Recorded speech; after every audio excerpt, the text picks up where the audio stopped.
Fala galera, vamos ver aqui um corte sobre o jogo do Flamengo e Vasco que vai acontecer hoje aí, né? E a Jovem Pan Esportes, a galera aí debateu sobre quem será o favorito, quais as perspectivas aí pro jogo. Vamos dar uma olhada aqui no que falaram, né? O Pilhado e o Mauro César e a galera da Jovem Pan Esportes. Vamos dar uma olhada aqui.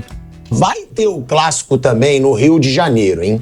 Flamengo e Vasco no Rio de Janeiro. O Flamengo chega para enfrentar o Vasco com 7 jogos de invencibilidade, né, no Campeonato Carioca. O Vasco chega com 3 rodadas sem vencer. Ou seja, são momentos aí bem distintos dos dois clubes. Eu já falei aqui ontem, né? Vou perguntar pro Mauro também, que eu acho impressionante os números do Felipe Luiz. Né? O Felipe Luiz, desde que ele chegou no Flamengo, ele tem 21 jogos, são 17 vitórias agora, né, Mauro? 16, eu acho. 16 vitórias, 5 empates e 1 derrota. É por aí. Eu vou até pedir pro Kaique me mandar os números que eu levantei ontem e que são impressionantes. Ele tem 2 títulos em 2 campeonatos disputados, porque os campeonatos que ele disputou foram a Copa do Brasil e a Supercopa. É como, Kaique? É isso, 21 jogos, 14 vitórias, 6 empates e 1 derrota. Esses são os números do Felipe Luiz. E com o Flamengo, ô Mauro, não sei se você concorda, Flamengo joga com o time reserva, joga bem. Flamengo joga com o time titular, joga bem. Tem um estilo de jogo com o time titular, tem um estilo de jogo com o time reserva. E 76% de aproveitamento. 76% de aproveitamento. É impressionante, né, Mauro, o que o Felipe Luiz faz desde que ele chegou no Flamengo. A forma como ele trabalha, a gente sempre falou de coletiva de imprensa de treinador. Ele é um cara que fala de futebol em entrevista coletiva. E do outro lado, um Vasco que está 3 jogos sem vencer no Campeonato Carioca. O Vasco vem meio mal, né? Teve uma queda bem acentuada e precisa do resultado, porque dependendo dos resultados aí, Volta Redonda está dividindo a liderança com o Flamengo, atrás só do saldo de gols. E o Sampaio Corrêa e o Nova Iguaçu estão ali doidos para entrar no grupo, né? E vão enfrentar a Volta Redonda e Fluminense. E se o Vasco perder, ele pode ser superado por esses 2 times. Ele pode sair do grupo dos 4, então... Sampaio Corrêa e Volta Redonda se encontram agora. E o Fluminense joga contra o Nova Iguaçu. Então, se o Nova Iguaçu vencer o Fluminense e o Volta Redonda perder para o Sampaio Corrêa, os 2 entram no grupo dos 4, não sei que o Vasco derrote o Flamengo. E tem o Botafogo também, que tem que ganhar o Boa Vista e depois ganhar do Vasco. E na última rodada tem Vasco e Botafogo. Mando do Vasco. Então é um cenário um pouco preocupante aí para o Vasco. O Flamengo está quase classificado, né? Acho que ele vai de novo, o Felipe Luiz, revezar jogadores, como ele tem feito. Não vai poder contar com o Gerson porque foi expulso. Até uma expulsão que me pareceu injusta, porque ele não fez nada a não ser... Ele só separou, né? Separar. Teve empurrão, pô. Como é que você vai separar uma briga sem empurrar?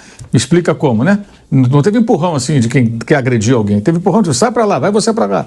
Ele entrou mais com esse intuito. E ele meio que impediu o Barbosa de agredir o Bruno Henrique, né? Que ele estava em cima do Bruno Henrique ali, que estava caído, e ele meio que puxou o Barbosa e tirou dali. Então, imagino que ele vai revezar de novo o time, depois ele vai ter uma semana até o jogo contra o Maricá. Então está numa situação bem tranquila, né? Bem tranquila. E há, de fato, essa preocupação em fazer com que o time tenha um padrão do jogo, independentemente da escalação.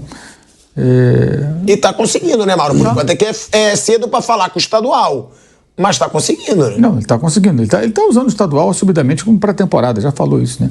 A declaração dele, depois do jogo retrasado contra o Fluminense, quando ele disse que não vai matar ninguém por conta do Campeonato Carioca, e se isso custar o emprego dele, azar, está muito claro que ele não está nem um pouco preocupado com isso. Eu acho que ele está mais do que certo. Está mais do que certo. E outra coisa que ele disse na ocasião, que eu concordo, e dá para ganhar o campeonato mesmo assim, revezando jogadores, poupando um ou outro que está... Porque você tem assim, a Arrascaeta voltando de cirurgia, Cebolinha voltando de longa inatividade, o Luiz Araújo agora está entrando em forma, jogou esse jogo inteiro, não vinha jogando, o Ayrton Lucas está fora por lesão, né? O Alexandre está fora por lesão durante cerca de 3 semanas, vai ficar fora do time, o Pedro ainda está fora, o Vinha ainda está fora, o Danilo acabou de chegar, jogou muito bem, mas é recém-chegado. O Varela ficou uma semana sem treinar porque teve que ir para o Uruguai, a mãe dele morreu. Então ele tem certas situações aí que ele vai tentando aos poucos ajeitar, e alguns jogadores que estão sem ritmo ainda, né?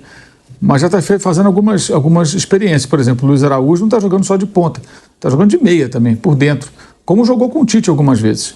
Nesse jogo agora ele fez 3 posições diferentes durante o jogo contra o Botafogo.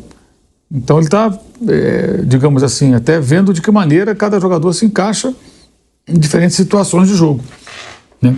E a entrada do Danilo foi muito boa, porque deu a ele agora uma opção. Tem 3 zagueiros, assim, eu considero ótimos zagueiros para ele revezar. E o Danilo joga em qualquer posição da defesa, então pode jogar com o Léo Ortiz, com o Léo Pereira, qualquer um ali, que não tem problema nenhum. Então ele vai poder girar bastante esse trio de zagueiros, evitar que haja um desgaste. Se ele conseguir dar entrosamento para as 3 duplas possíveis, né? Léo com Ortiz com Danilo e Danilo com Léo Pereira, ele pode revezar tranquilamente aí para evitar desgaste. Isso é muito bem. Ainda tem os garotos também, né? O Cleiton, né? Quando passar da suspensão, tem o Iago, que está na seleção sub-20, que deve ser incorporado, e o João Vitor, que tem 17 anos e que eles consideram o melhor de todos, né? Lá dentro do departamento de futebol, é o zagueiro que tem, assim, maior expectativa com relação a ele, embora seja o mais jovem, né? E o Cleiton agora, ele inventou, segundo dizem aí, o zagueiro box-to-box. Não, mas é que estão falando muito do Cleiton. O Cleiton ele só reagiu, gente. Eu falei isso. Soco na cara. Sim, né? Mas porque o cara. Sim, claro, mas é que dizem que só o Cleiton. Eu li que na súmula estava que só o Cleiton deu o soco. O Barbosa deu o soco. Ele acertou o soco. O Barbosa deu no vazio. Não acertou o Bruno Henrique, que parecia ser o alvo dele. Aí o Cleiton foi lá e mandou.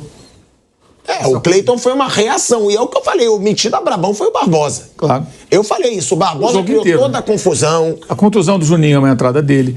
Tem uma jogada que o Cuiabano está marcando o Wesley tenta dar uma carretilha, aí não consegue. Aí ele vem empurrando o Wesley. Até teve gente que pediu o pênalti, que foi dentro da área. Se o árbitro quisesse ser rigoroso, podia marcar. Dentro da área, empurrou o Wesley. O Wesley tentou uma jogada de efeito em cima do lateral do Botafogo. O que tem a ver com isso?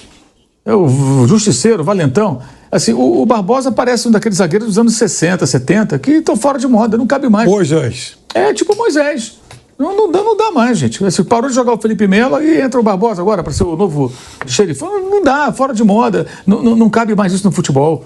Hoje tem muita câmera, tem VAR, tem tudo. Então, esse tipo de jogo de intimidação, ele não cabe, não dá mais. E totalmente descontrolado, né? Porque, por mais que o Bruno Henrique tenha provocado, ele tem que saber perder. E no Campeonato Carioca. Quando foi no 4x1, que o Botafogo deu de 4x1 no Flamengo, o Flamengo estava cheio de reserva, ninguém quis saber. Sacaneou, tirou sarro, claro, do jogo, perdeu, aguenta, né? Então, quando perde, ele quer brigar? Como é que é isso? Eu, sinceramente, acho assim que o Botafogo deveria dar um jeito desse rapaz aí, conversar com ele, ver o que está acontecendo, que ele pode complicar amanhã uma situação. Pode estar no jogo importante. E o Botafogo agora tem o jogo do Boa Vista, aí na quinta ele joga contra o Racing na Argentina, Recopa, aí no outro domingo ele joga contra o Vasco, e pode ser um jogo decisivo, e na outra quinta o Racing no Rio, também pela Recopa. Quer dizer, o Botafogo ainda tem isso, ele tem outra competição que já perdeu uma taça para o Flamengo, vai perder a outra. E o Racing já adiou, inclusive, o jogo que é entre as 2 partidas, né, da Recopa. O Racing adiou o jogo para março.